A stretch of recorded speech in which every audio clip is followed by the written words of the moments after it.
green to North Carolina's pines. They walked those miles with hope still in their minds. With every step, the pain was hard to bear.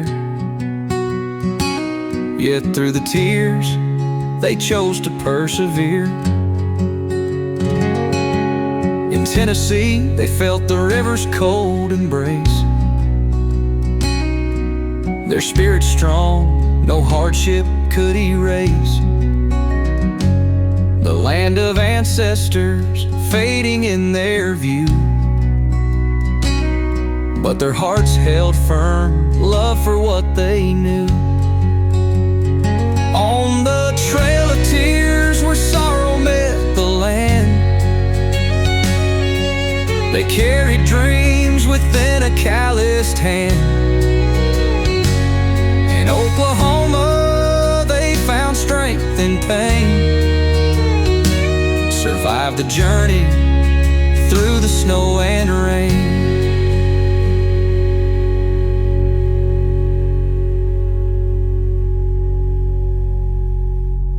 Show Nagada, Stuart Marshall Dagwadell. I'm so grateful to be here with you all. I've been taking Ed Field's Cherokee classes online. I'm working on it. Not fluent yet. I'm working on it. Very grateful to be here with you all. I have a million thank yous to give out, but I am very thankful for Jack for inviting me. I have some special guests as well that I'll announce at the end and tell you about some of the very important work that they've been doing. A few of you have heard from them in the hallway about their own research. But my research today that I'm going to talk about, I'll point you to the screen as well. That map that we're looking at, as you might be able to tell, has been pieced together from separate reservation surveys. And when you put them together, it gives us a story fundamentally of Cherokee people coming together against all odds and fighting back. So it has now been a century since the Indian Citizenship Act of 1924, of course. We should note that anniversary. We should also recognize that Cherokee people made their mark on American citizenship a century before that. And that's part of what my topic addresses today. So through the treaties of 1817 and 1819, as most of you are aware, individual Cherokee heads of households could claim individual reservations of land within the ceded territory, 640 acres each, a square mile each, and stake claims to their homeland and stay in that way, and also gain the rights of U.S. citizenship. But the disenfranchisement and dispossession of these citizen reservees was a critical turning point and precursor to the removal of 1838. Though on a smaller scale, this earlier removal that I'm going to talk about today was no less violent and no less brutal, and it's important that we acknowledge that as well. So my interest in this topic began through my dissertation research on the origins of the Eastern Band. Where are my Eastern Band friends? Good to see y'all here today. So today I'm talking about Tennessee, and I'm curious as to why Eastern Band history, as we know, played out as it did in that area of North Carolina, and why it could not have happened in other places like at Battle Creek, Tennessee. And that's part of what I'm going to address here. So this is a local case study. Battle Creek, this neighborhood I'm talking about, probably about a 25-minute, 30-minute drive from here, just east of us here in Chattanooga today. And I knew almost nothing about this until I moved to Sewanee in August of last year and began teaching at the University of the South.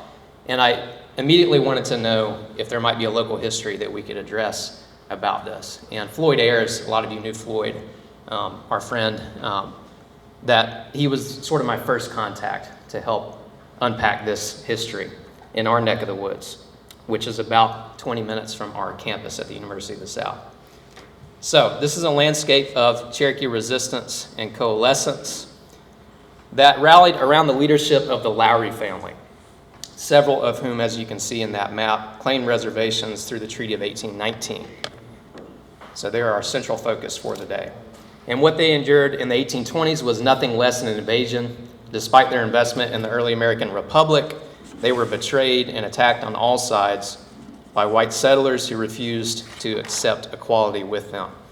This invasion of Cherokee land, lasting decades, caused several Cherokee families to organize a resistance and remake their community multiple times before and after 1838 in what Julie Reed has coined as the long removal era, which I'm borrowing here. The removal of the Cherokee Nation to the west was preceded by another removal to the south. In the case of this family, refugees from the Battle Creek area who moved mostly to the Wills Valley area of Alabama, and also on a smaller level in the Chattanooga area. So faced with brutal inequality, they demanded equal rights. Pressured to accept allotment, they responded with coalescence. Threatened with dispersal, they rallied together and unified through multiple rounds of dispossession. Many reservees felt betrayed by the United States and pivoted their political efforts into a more separatist nationhood. The reservees had attempted to retain claims to parts of their homeland. They survived by relying on their communities, and it was their determination to rebuild communities that sustained them through this prolonged dispossession. So the name Battle Creek. The origin of the name is actually the Nickajack expedition in 1794. As you can kind of see, especially in the map on the right, Battle Creek flows down into the Tennessee River near the site of the Nickajack town. And sort of the name of the creek symbolized at least this instance of the end of armed Cherokee resistance to the U.S. But Cherokees remained in this area before and after the sessions of 1817 and 1819. And they formed new neighborhoods, one of which was called Lowryville, around this, again, very influential Lowry family. And highlighted on the right, you can see Battle Creek in the bottom, and also Fiery Gizzard Creek, which is a fork off of Battle Creek. So at the center of this coalescence were familiar characters that many of you might recognize, George Lowry being one of them. Most of you recognize him there. And that is his reservation that he took in 1819 on Battle Creek. So he cut his teeth for political leadership in what is now the state of Tennessee. And at the turn of the century in the 1800s, the Lowrys had become a leading family connected with other Scots-Cherokee network of kin in the region, including the Binge, Ross, Shorey, and Macklemore families. When the Scottish officer John Norton traveled through the area in 1809, many of you are familiar with his journal, he was hosted by George Lowry one night and spent time with the Macklemores, and he believed they do not differ in complexion from the real Cherokees. One of the brothers, however, has much of the Highland countenance. And one of those brothers is Robert Macklemore, who ends up being a neighbor to George Lowry here. By 1809, George, with his brother, John, had already cut a road from the head of Stones River, near what's now Murfreesboro, Tennessee, through the Cherokee Nation, intersecting with a road leading to Georgia. This substantial endeavor, conducted at their own expense and resulting in a quality road, which considerably improved travel in the region, earned them commendation from the Tennessee legislature in 1809. By 1811, John Lowry had constructed a ferry on the Tennessee River, connecting this road to Georgia with plans to establish a turnpike. The Lowry brothers also defended Cherokee land as members of the Light Horse, or Mounted Police, George serving as a captain on several occasions. The brothers both served in the Cherokee National Committee. And it was through them that peace was maintained in 1813 through the leadership of John and George Lowry in this neighborhood. And they steered this Cherokee community through a local and national crisis. The outbreak of war over Battle Creek was narrowly averted as fears of a general Indian war preoccupied the southern frontier during the War of 1812. And you can see some evidence of that here. On the top right, the Battle Creek Affray, as it was called in January 1813. This began when a white citizen crossed over the boundary, which is now Cumberland Mountain, basically the county lines between Marion and Franklin counties. White citizen crossed over into the Cherokee Nation. He was attacked by a white citizen in the Cherokee Nation, and then white citizens in the U.S. and Franklin County demanded answers from the Cherokee people in that neighborhood, even though it was a white man who had instigated this violence. And it reached national headlines, as you can see here in the National Intelligencer. So John Talley was beat severely. The Cherokee Nation sent him a peace offering of $50 and apologized that this violence took place sort of under their watch, under their laws. But local white citizens were not satisfied. The Cherokee Light Horse carried out its own investigation of the case. They carried out some punishments related to this attack on John Talley, the white citizen. But the Cherokee Nation apologized for the late unhappy events at Battle Creek. Franklin County citizens were suspicious that Cherokees were the aggressors in this incident. They were unsatisfied with how the Cherokee Light Horse administered justice. So one day, a militia of 55 white men showed up at the doorstep of John Lowry, and they demanded some answers. They also demanded that he turn over 2 Cherokees who they believed were the aggressors, were involved in this case. As it really turns out, they suspected them for some earlier disputes that had to do with some horse thieving, the details of which I won't get into. But Lowry refuses. He says the Cherokee Light Horse has carried out its justice. He does not have the authority to hand over these people across the border into the U.S. He hands over the white man, who they then punish, and the militia left unsatisfied. On their way back across the border into Franklin County, they came across 2 Cherokee men, Dick Binge and the Jacket, and they opened fire on them. And the Jacket was killed. They beat him to death. And Dick Binge took what was thought to be a mortal wound at the time. So Cherokees then published an open letter. As you can see here, they published in several newspapers, blaming the white people in that neck of the woods that they took the legislative, the judicial, and executive power into their own hands. Franklin County whites boasted of this bloodshed. They sent a letter to John Lowry. They said, "This was only a small hint to you what will be done next time," threatening to return to your side of the mountain if he did not comply. And they said, "Our men have been whipped and beaten almost to death, and several killed, and we are told you have a number of white men's scalps among you." So you can see this paranoia setting in, again, as they have fears of the Creek War that's evolving further to the south. And if he did not meet them at the top of the mountain, they said, "We shall know you mean war with the white people." Lowry responded, "Friend and brother, I received your letters from you stating that you wanted to meet you all on the top of the mountain. I know that you don't want anything off of the innocent, and that is my rule too. I am appointed by the chiefs to assist our rising generation, to try to raise them in honesty and good behavior. There is a great many bad people on both sides. When I find out any bad people, I report it to the regulating party, and they get punished according to the crime committed. I don't want war. If you all knew me, I'm for the United States. If I wanted war, I would go and assist our friends where they are fighting hard for our country. If you want to go to war, some people would want it to come to pass, but our leading men will settle affairs in peace and friendship. I love our women and children on both sides, and I don't want anything but peace. Let us raise our children in love and hold each other by the hand in peace and friendship. We only have one Father, the Great Spirit above, who sees our every action here on earth." So Lowry, of course, was true to his word. He soon became a lieutenant colonel, serving in Gideon Morgan's regiment of Cherokee Volunteers in the Creek War. We just saw Gideon Morgan's gravesite yesterday. John Lowry's brother, George, became a major in the regiment. And, of course, they are serving alongside other Cherokee heroes, including Junaluska. Future reservees in the Battle Creek neighborhood, including Pigeon, 8-killer, served under Captain John McLemore of Battle Creek. Pigeon mustered out as a second corporal and 8-killer as a second sergeant. Corporal James Lowry married Elizabeth McLemore, the niece of his former captain. This band of brothers would later rally together as reservees in the same neighborhood.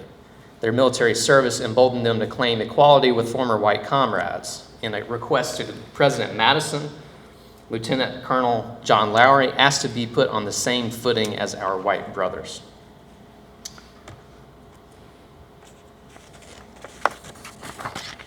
So they are dealing with the invasion of their homes at this time, even though they've served, again, as allies of the U.S. And they begin to send petitions to the Cherokee Agency for them to intervene. So Lowry, including others, like 8 Killer and Robert McLemore, again, future reservees, they complain that their land is being taken from them, their property is being taken from them. And here are several claims dealing with the property of George Lowry in this period.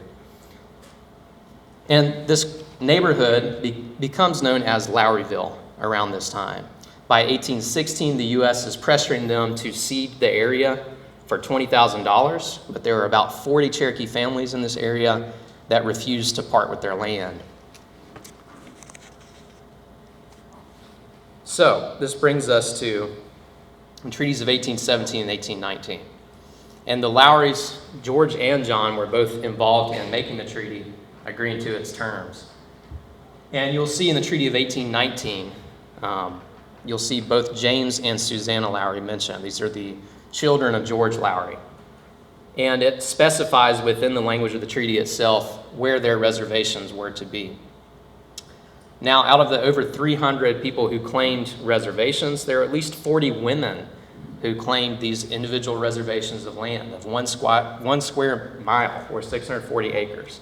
If you can picture all of these women, if they had chosen land adjacent, it would have been 40 square miles, a territory of 40 square miles owned by women. And one of those women who is involved in this process is Susanna Lowry, and you can see the basic area of her reserve there. So, looking at some of their applications. Again, by the terms of the treaty, if they were to claim this land, they were to apply for it to the agency and specify why they wanted the land.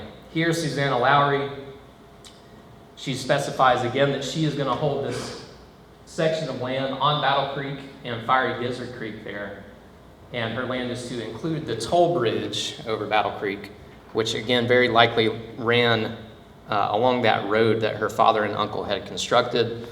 And she also specifies that her land is supposed to be adjoining Robert McLemore's, that their land should touch and there should be no strip of land left between the two of them. Now, Elizabeth Pack, also in the family, Elizabeth Nay Lowry Pack, she applies as well, and she tells the agent, of course, that it's her intention to continue to reside permanently on her land, some of which she's inherited from her father. You also have Elizabeth Lowry, who applies here, and she sends some men in her stead. She says, verbal power in similar transactions being always considered good in all such cases in the Cherokee Nation. She sends some men into the agency to apply for her land, and George Lowry witnesses there. And then Peggy Shorey, who is the grandmother of Betsy Pack, she claims her land on Big Field on Battle Creek.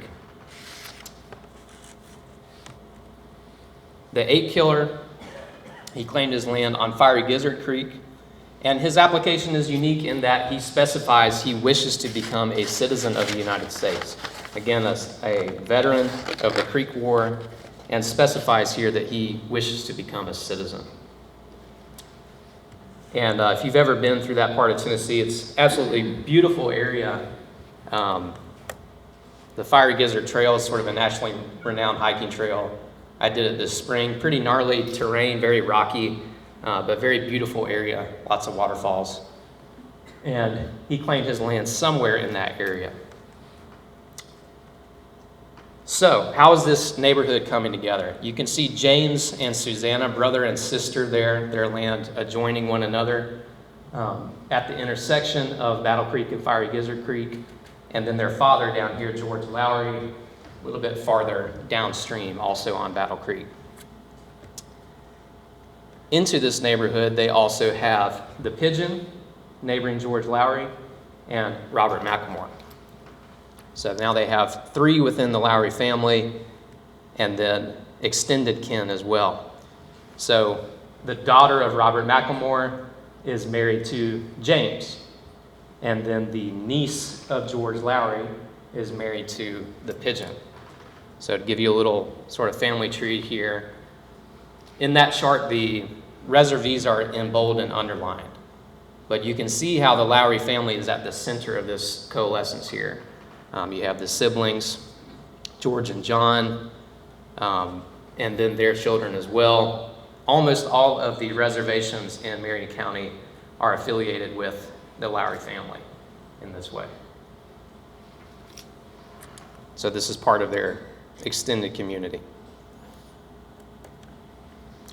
In the wider area, outside of this main cluster of the 5 reservations, you also have another smaller cluster here of Peggy Shorey and her daughter, Elizabeth Lowry, and their land touched also. I should note this is probably not perfectly to scale, but it's close enough. And even broader, again, sort of generally speaking, the main cluster to the north is 8 Killer, sort of to the east, Betsy Pack. Farther down south along the Alabama state line is Sally Lowry and Drury Jones. There's several Jones family reservations in that part of northern Alabama. So you can see again, even after the 1819 session, there are still quite a few Cherokee families in this area. So at the time, of course, the states have no intention of upholding the supreme law of the land. They issue contrary land grants for the same land that reservees have claimed in many cases, and white citizens flood into the ceded territory and they start taking over some of these improvements. And to give you one example from the Tennessee State Library and Archives, there's a group of reservees that again petitioned for citizenship. And they say, "We feel ourselves much injured and aggrieved. We have taken them by the hand and asked to become citizens of the United States. We have left our own people to live amongst you." And here I think we should be a little suspicious of that again, they're still within a Cherokee community. So they haven't really left their own people. "But we only ask you to look at the treaties, be governed by them, and do us justice." And there are similar petitions a little bit later in North Carolina, of course, but similar petitions that they want to stay on their land however they can. So what happens to Battle Creek? Nancy Gord was among the first to be attacked. This is the niece of John Lowry, who was raised by him. And at some point, she leaves the house to go visit family. She crosses Tennessee River, goes south into the nation, and while she's gone, people take over her house. Sally Lowry, at the same sort of similar situation, she leaves the house. She comes back, she finds out that some men have come up from the boats on the Tennessee River and set fire to her house, burned all of her possessions, including her feather beds, quilts, chairs, and table, 3 bushels of beans, 15 bushels of corn. Now down in Alabama, along Battle Creek and Jones Creek, the Jones family reservations endured a string of violent attacks. William Jones found his fields taken over by white men, and when he intervened, they threatened to kill him. Drury Jones recounted that his aging parents in Alabama were harassed by a gang of whites. Though his father Thomas was white, they targeted his Cherokee mother Elizabeth, quote, tormenting her in every way they could devise, attacking 2 or 3 nights a week. They threw a grindstone down their chimney, busted open the front door, and threw stones into the house, one of which struck Thomas on the jaw, broke his jawbone. In time, some of these same perpetrators surrounded Drury Jones Reservation in Marion County, Tennessee. He left one of the more detailed descriptions of this invasion suffered by this community at Battle Creek. And here I have to shout out the TOTA 1842 claims database. That's where this source comes from. If you have not used that resource, you should look at it. There's some incredible stuff on there and direct testimony of these sorts of incidents.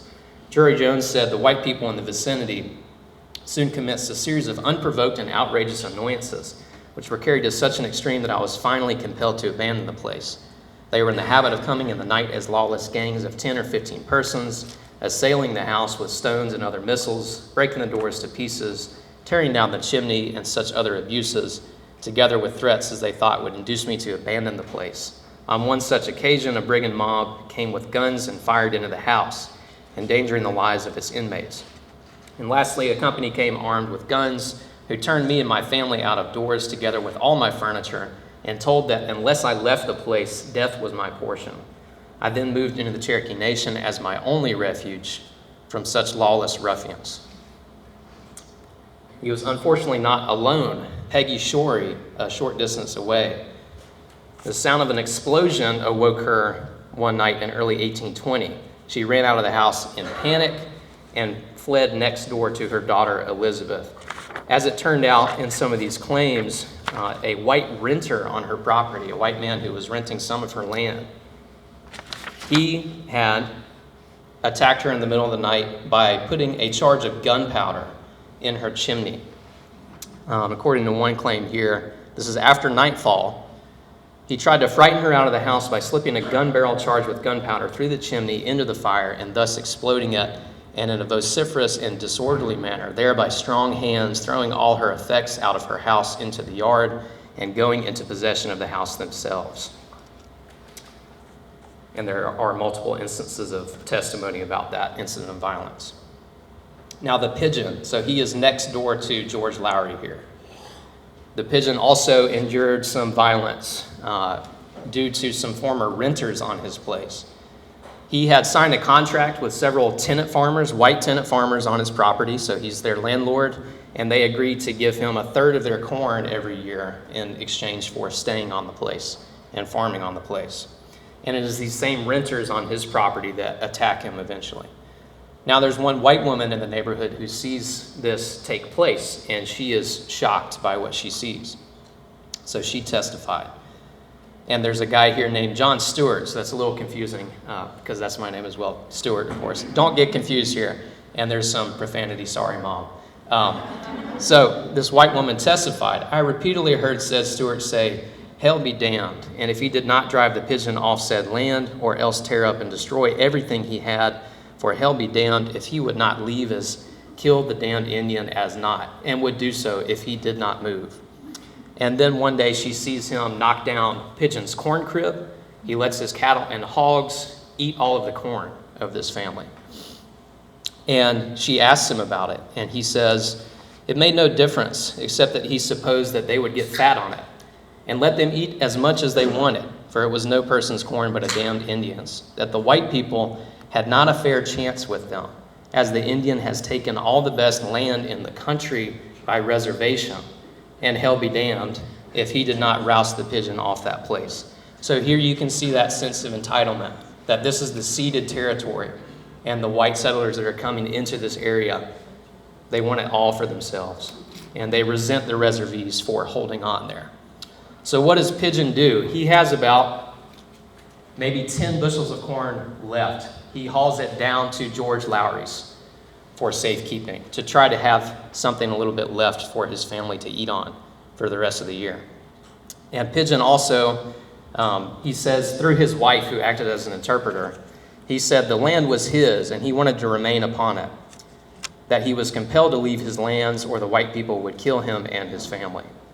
He was compelled to seek refuge in the Cherokee Nation from the cruelty and barbarity of the whites professing to be civilized. And I think that's a good summary of what happens here. So, who intervenes? In this case, the light horse coordinates with a group of reinforcements under Captain Richard Keith Call. In sort of this mopping up operation, they go to the northern boundaries of the Cherokee Nation, and then they go into Alabama and Tennessee to try to police the reservation sites. And Call reported to Andrew Jackson. He said the Cherokee light horse, about 25 in number, had commenced operating on the northern limits of the nation, though great hostility was manifested towards them by the inhabitants of the frontier. Captain John Ross commanded the light horse in this instance, who were composed of the best young warriors in the nation. They were excellent troops. So then he goes to the Peggy Shorey Reservation and the Eight Killer Reservation and Pigeon's Reservation. And he says one of these intruders, Samson Bass, this is the man who tried to blow up Peggy Shorey's chimney, he had taken possession by violence. Him I arrested and delivered to the civil authority of this place, where he is now in confinement. The persons who had dispossessed the Eight Killer had removed him from his reservation. They were not arrested, but were compelled to pay rent and deliver the land to the Indian. So then Eight Killer goes back to reclaim his land that he's been driven out of. He goes with a white friend who is going to help him interpret. And when he goes back, after the army has supposedly cleaned the area up, Eight Killer returns, and these white people beat and abused him very much and drove him off, and he's been afraid to go back ever since. Other Cherokees in the area, Betsy Pack, she takes a bit of a different approach. She had fled south across the Tennessee River by 1821, quote, because she could not stand to live among some of the bad white people in her neighborhood. So she takes up an improvement near the former town of Nickajack. She hires several attorneys, and in one case, the attorney petitions the state on her behalf. And there are essentially all these lawsuits extending out of her property disputes with her neighbors in what is now the town of Jasper. And the attorney says that she cannot get a fair and impartial trial in the county of Marion. The reservation made for her under that treaty, as well as for the other Indians, has incited a strong prejudice in the minds of many of the people who have settled the territory. This prejudice still prevails against her, and that she has become very much harassed. And he suggests that her cases be tried in any other county beyond the reach of the machinations of defendants' enemies. So Pigeon also takes his case to court in Jasper, but this is the same location that Betsy Pack has been run out of at this point. The county seat, the town of Jasper, was her former land. He's not likely to get fair treatment there either. He takes his former renters to court in 1825. They eventually countersue, and they gain the upper hand in this case. So what is their option then but to ask other people for help? They're writing to the agency, but as U.S. citizens, they ought to have been able to rely on the local authorities, which sometimes are coordinating with the people attacking them. So they write to John Ross, and here in this 1825 letter, John Ross says, I'm well acquainted with these persons. Of course, he's connected, has family ties to them as well. It's pretty generally known that they have been most unjustly and shamefully treated by some of the first settlers on the ceded lands, by forcibly dispossessing them of their houses, as well as being personally abused. And then later in 1828, they're still fighting this case. He says, of all the reservation claims arising out of the late treaties, I do not hesitate to say, in my opinion, there is not a single one more strong or just than the claims of Eight Killer and Peggy Shorey. And the cruel treatment they received, the manner in which they were forcibly dispossessed, entitles them to your notice, official attention, and to the justice, if not the sympathy, of the government. Others file reservation claims. You can see here several amounts for some of their lost property. In Eight Killer's instance, over $3,000. Pigeon sued for almost $5,000. Sally Lowry, just her house, she valued about $400. And Nancy Gord sues for her lost ferry, which was originally John Lowry's ferry, her uncle. Drury Jones on the upper end of the scale here at over $7,000. So where did they go? Many of them, as you saw in the claims, they fled back into the Cherokee Nation, sometimes within even a year of claiming their reservations. And many of them, particularly in the Lowry family, go to Wills Valley. And where are my Alabama folks? They hosted us a wonderful, wonderful trip to several Wills Valley sites this spring, including the former home site of George Lowry and some of his extended family. And according to this biographer here, some of you are probably familiar with this source, George Lowry, the man who perhaps more than any other Cherokee deserves to have his name kept in remembrance of his people. And he and his family were compelled by the intolerance of the white settlers to remove from that locality. They settled near the northern end of Wills Valley, which you can see there. And some of the reservations here, again, many of which are in fee simple. Some of the reservations, particularly in that central cluster of the 5 Lowry reservations, they are able to actually sell their land. So they don't file reservation claims for compensation, but they are able to negotiate a sale of their property, even though, as we can imagine, it was against their will.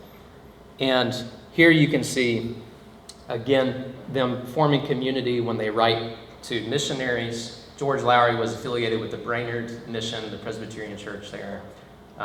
And he and others, when they get to Wills Valley, Alabama, they had previously asked while at Battle Creek for the establishment of a mission there. And then they renewed this request when they got to Wills Valley. And there in the bottom left is the home site of Susanna Lowry, who marries Andrew Ross down in that neighborhood. A few of the other people around Battle Creek ended up in the Chattanooga area. And here you see the valuations of Sally Lowry. Pretty modest improvements in possessions compared to her earlier home, which was burned down. And Pigeon here, well, you can see even the syllabary on the valuation there. Again, very, very modest accommodations compared to his earlier land holdings within Tennessee. Now, after they fled into the Cherokee Nation, you have these pro-removal petitions that emerge out of Marion County. And in this case, they don't mention her by name, but they're clearly thinking about Betsy Pack. And they're talking about the town of Jasper is right on the border with the Cherokee Nation. Several persons residing in said county have become largely indebted to sundry citizens of said county, and to evade the operation of law have fled to the Cherokee Nation for refuge, where they have and continue to remain unmolested. Diverse natives of the nation have become indebted to some of your petitioners, and basically here they're arguing for the extension of state law so that they can collect those supposed debts against the Cherokees who have fled them. At the same time, you also have Cherokees who are trying to plant roots and stay where they are. To give you a Hamilton County, Chattanooga area example, the 1833 petition of the Reese, Charles and Henry Reese here. They talk about a number of bad and designing men on the north side of the Tennessee River who drive their stock, cattle, and hogs and drive off our stock among theirs. So they're lumping in all the livestock together. And always take advantage of the absence of a white man being present who can testify for them in court. So here they ask, we do most earnestly solicit and pray to enfranchise us so as to be heard on our oaths, at least to some nominal amount. The period has arrived when the mere circumstance of a redskin should not preclude human beings, otherwise of good character, many of them members of Christian churches, from the common rights of the American family. And of course, we know during the same time, Cherokees in North Carolina are petitioning for some of the same rights, particularly to defend their property and their land in court.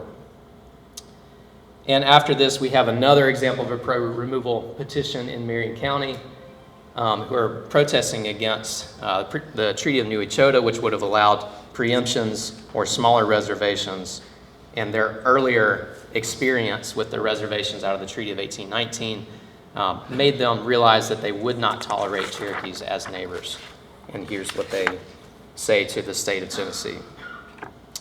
So where do all of these families end up? The reservees of the Battle Creek area. You can see a chart here that shows you the district where they ended up after removal. As you can see here, they again form communities with their family and extended kin. Some of them go west a little bit earlier. Some of them died before the removal of 1838 and 9. A lot of them end up in Flint District. It's worth noting as well that not all of the members of these families went west. In this case, descendant of Betsy Pack, the Cowart family, and there's Cowart Street not far from us. There, Tom Cowart is pictured with Nimrod Jarrett Smith of the Eastern Band in the 1880s. So he grew up in Chattanooga and again was a descendant of Betsy Pack. Now, it's worth noting as well that when we consider people like Betsy Pack, many of these people were of slaveholding families. And it is partly their wealth as slaveholders that allows them to sort of mitigate their dispossession and allow them to rebuild in places like Wills Valley. And there's several claims pertaining to Betsy Pack. One is in 1830, at her home site when an enslaved woman and her child disappeared along with a horse. She filed a claim which explained that a mysterious stranger appeared at her door one day. During a prayer meeting, he made suspicious conversation with these enslaved people in the area. And shortly afterwards, the woman and her child were missing, thought to be abducted. So Betsy Pack hired her uncle, George Lowry, who tracked them through her cornfield, north across Raccoon Mountain, and back into Tennessee, Franklin County, Tennessee. And as it turned out, the woman and her child had been abducted, seized by Betsy Pack's former attorney, who still had a vendetta against her and is trying to seize her, quote, human property in this case to settle that dispute. So, jumping around there a little bit. So, I'm going to wrap things up here. But what we see at Battle Creek is happening in all other neighborhoods. These reservees that are rallying together. Again, the intent of the treaty is to disperse Cherokee people, to make them more vulnerable in terms of their land rights on an individual basis. And I would argue the government had no intention of really protecting these people. No way to effectively police this area, no easy process for them to get aid when they needed it. They were just sort of left to their own devices and to try to figure out how to defend themselves as a community. This is not inevitable. Again, when we look at things like removal, none of this is inevitable. When we look at North Carolina, a critical mass of reservees at Qualla and Cheoah and other neighborhoods were able to avoid forced immigration, pursue citizenship and landholding in the state, eventually coalesce to form a new tribal government, the Eastern Band of Cherokee Indians. So why was this not the case with Lowryville and other neighborhoods of reservees? A combination of factors including highly valuable and accessible land, decades-long feuds with aggressive neighbors, and a lack of local advocates proved to be their ruin. After their exodus from Battle Creek, the Lowry family faced the next crisis of removal. The crisis divided families. Andrew Ross, brother of John Ross and son-in-law of George Lowry, was a signer of the Treaty of New Echota. Meanwhile, George Lowry was a delegate at the Cherokee Constitution of 1827, was elected assistant or second principal chief. Later, he served as assistant conductor of the Bench Detachment and then the president of the Eastern Cherokees in the 1839 Act of Union. Lowry had made his mark on Tennessee before taking his talent for statecraft elsewhere. The betrayal he and other reservees faced should be remembered as one of the darkest chapters in the history of American citizenship. While Cherokee reservees had made some serious investment in the early republic, most of them were uprooted from their homes and betrayed at every step. What happened to communities like Battle Creek was enough for even white attorneys to suspect that the United States had organized a conspiracy here. On one hand, convincing Cherokees to commit fully to improving their home sites, and on the other, preparing to rob them of the fruits of their labor. And this quote here from one attorney, who says, "How plain it is to see there is something wrong in the whole transaction. In the Treaty of 1817, Jackson gave to each head of an Indian family 640 acres of land for their heirs, and in 1836, after some had built brick houses, cleared large farms, planted orchards, President Jackson tells them they must remove from their farms and the government would pay them for their reservations. They were removed at the point of the bayonet in 1838. Now, since I got to Sewanee, it's been my intention to involve students to get them to engage with this very local history with us. And currently students are working on some site interpretation that pertains to local trails and that sort of thing, as well as lesson plans for Marion County school kids. And you can see my mad scribblings here on the whiteboard in the classroom, trying to get them to engage with some of this geography. And the puzzle pieces that y'all helped me put together today, I had students do that as an exercise as well to get them to understand how this community came together. Now, another major undertaking that my colleague Al Barty here has helped me with tremendously. We just launched this week. If I can pivot topics very briefly here, nothing to do with what I just spoke about, but the bell route of the Trail of Tears goes directly through our campus at Sewanee, University of the South. And it has been my goal, and Al has helped me a lot with this project that we just launched this week, to honor those families and to know more about them, to understand the people that came through our area. And I met a few Bell Detachment descendants today, and I enjoyed talking with y'all. But it's important that we bring these stories to light as well. So I've had students, against their will, I've tortured them for over a year by producing transcriptions, mapping, even concept sketches, other content for us to help understand this story of the Bell Detachment, which went through Sewanee in October 1838. And I have some of my students here today. Can everybody say hey? Wave to my students.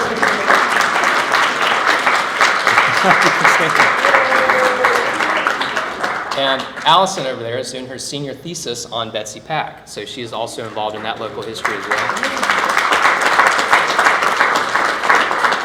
And Kinsley and Kayla and Lila, some of y'all spoke to about this project earlier today. My mom is also here. Hey, Mom. Thank you for flying in from North Carolina, and thank you all for sticking around. I'm happy to take questions, but thank you all for your time. It's so good to be here.